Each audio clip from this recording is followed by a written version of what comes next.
first Impact of the UK tour I wasn't crazy about, because I thought it was lacking those memorable moments that you'd expect to see on shows that are supposed to be really big and really special.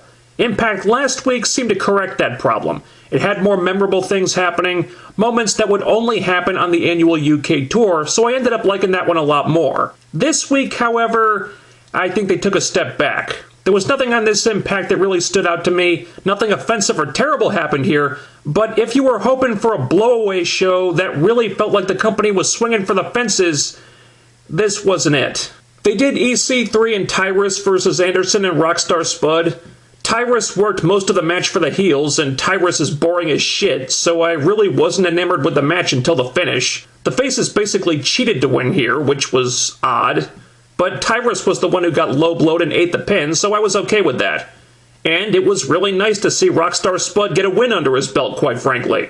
Rockstar Spud is in the building! That said, the backstage pre-tape with Spud and EC3 was way more entertaining than anything that happened here. So obsessed is EC3 with shaving Rockstar Spud's head that he just barges into Spud's dressing room with the clippers, slams the door behind him, and he's like, "Hello, Spud." Bzzz. Boom, cut to commercial.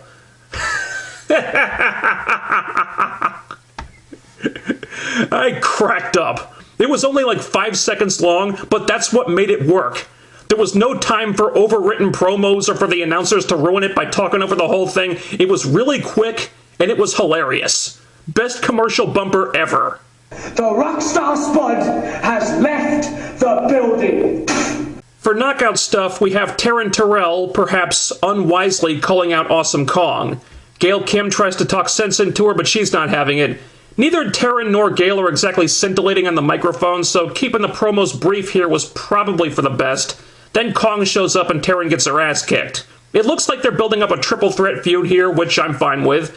Gail respects Taryn, but she also knows what Kong is capable of a lot better than Taryn does. But Taryn is determined and wants to prove herself, even though she doesn't really know what she's walking into here, and she may have bitten off more than she can chew. It's a pretty basic segment, but it gets the point across well, and even though it was on the short side, it was still about 10 times as long as that Divas quote-unquote match from Raw on Monday. More on that in just a second. Brooke and Chris Melendez versus Robbie E. and Angelina Love. Oh boy. There were only 2 people in this segment that I cared about. Zema Ion wasn't even in the match, and Brooke was on the losing team eating the pin for that ass clown Robbie. So naturally, this was not any fun for me. The match was forgettable, and since it's Robbie E., the sooner I forget it, the better. Please, get the camera off Robbie. It really gets on my nerves. You're preaching to the choir, Taz. But something occurred to me while I was watching this, seeing Robbie and Brooke interact in this match. Now, I'm not saying this was a great example of the concept, but something TNA might want to look into here that I think could help make their product more of an alternative and could further differentiate them from the WWE. Intergender matches. Matches where the women are free to wrestle the men, free to pin the men if they can, and vice versa. They could never do these on the old network because Spike TV was really skittish about male and female violence for some reason, but Destination America seems a lot more open to the idea, so why not explore this? Especially since WWE never does it. Think about this for a minute. WWE treats their female performers like such an afterthought that Give Divas a Chance is trending worldwide on Monday and even well into Tuesday.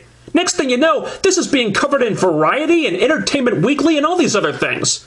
Clearly there are people out there who want to see the women do more. Maybe female viewers who are frustrated because they don't feel like they're being represented well. Now suppose those people watch Raw, where the Divas are having these meaningless 30-second piss break matches, and then they watch Impact, where the company respects their knockouts enough to let them wrestle the men and actually be competitive with them.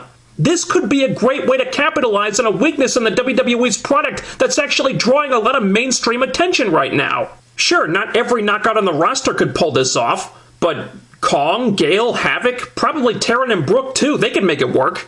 There's plenty of examples on YouTube of how intergender matches can be a lot of fun. Hell, TNA had a really nice one on Explosion last week with Kaylee Ray and Noam Dar versus Gale and Rampage Brown. It was still technically a mixed tag, but you had Kaylee Ray attacking Rampage like she didn't care, her and Noam Dar doing stereo offense, and it was good. The crowd loved what they were doing.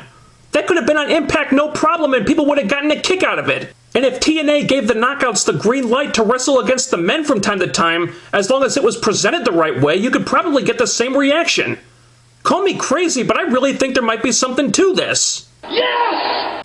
Austin Aries thinks he might cash in his Feast or Fired world title shot tonight, and for some reason, he thinks it's a good idea to cut an in-ring promo announcing this to the whole world. Not shockingly, this draws the attention of the Beatdown Clan.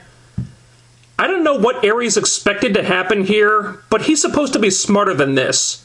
Announcing to every heel in earshot that you plan to cash in tonight, thus giving the BDC plenty of time to make sure you don't get the chance? What the hell did he think was going to happen? Unfortunately, this was nothing but a really lazy excuse to get Aries in the ring so Joe could get in his face and they could have a match. And I have no complaints about that. It was a fine match. The post-match beating was fun too. But the setup had no thought put into it whatsoever and relied heavily on a character that's supposed to be smart for some reason doing something really, really stupid. That doesn't sit well with me. Ignorance is curable, but stupid is forever. But you know what does sit well with me? Grado getting squashed. Bram destroys Rampage Brown and Noam Dar, calls out Magnus, who's still not there. Grado thinks he can do something about this because Grado is a fucking idiot. And Bram does what I was hoping Al Snow would do last week and makes Grado look like a complete jackass.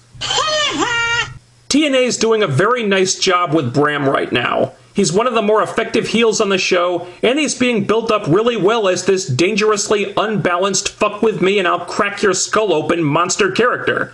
I think this rivalry with him and Magnus is being built up great. Having said that, is going several weeks of the UK tour without Magnus on the show really the best way to go about this?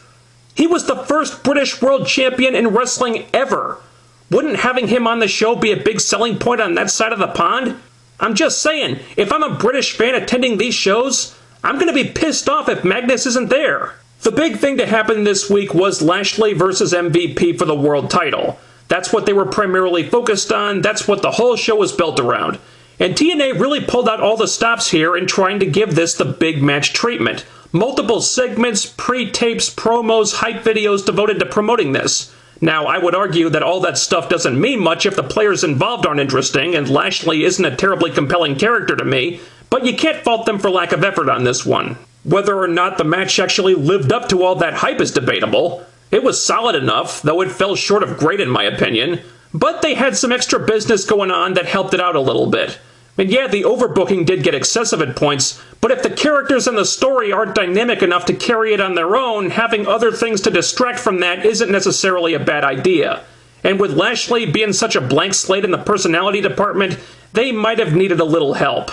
But with all the hype the match was getting all night long, you would think they'd have a little something extra happen here. You know, some kind of big moment or surprise planned, and they really didn't. Eric Young attacks Lashley, Rude returns and drives off Eric, the BDC attack Lashley, Drew Galloway appears and drives off the BDC, and ultimately Lashley wins the match, and that's it. To be brutally honest, this felt like it was missing something. Some kind of twist or swerve that we didn't see coming. Maybe if the match had been more than just solid, maybe if Galloway had done more, maybe if they'd had Angle meet Lashley on the stage and do a stare down at the end or something, that might have helped. I don't know. Was it a bad segment? Certainly not. It was a good match. I thought the interference helped it tell the story it needed to tell in this case. But it felt like this needed something else to really deliver on all the hype. And I'm not sure what that something was exactly, but we didn't get it. It didn't quite seem like the company was bringing their A-game this week. Certain segments that, while they weren't bad, they weren't everything they could be. Promos that weren't bad but didn't feel like there was a ton of thought put into them. This was another one where it kind of felt as if they were on cruise control and not trying to push the envelope as much as they could or should. It was a good show, but on the Maximum Impact tour, you expect a little more out of them.